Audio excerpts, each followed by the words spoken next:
आज मी मक्याच्या दाण्यापासून रेसिपी बनवत आहे। मका घेतलेला आहे, याला एक गंज घ्यायचा, त्याच्यामध्ये पाणी टाकायचं आणि मका टाकायचा।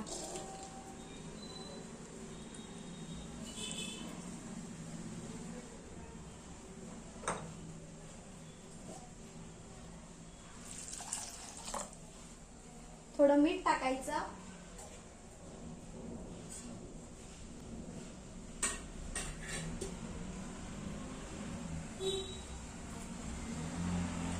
आणि गॅसवर शिजण्याकरिता ठेवून द्यायचा। बघा छान स्वीटकॉर्न शिजलेले आहे। आता आपण याचे पाणी काढून घेऊया। स्वीटकॉर्नला काढून घेतलेला आहे। आता आपण याला थंड होऊ द्यायचं। थंड झाल्यानंतर याच्यामध्ये कॉर्नफ्लोअर टाकायचं, थोडे तिखट,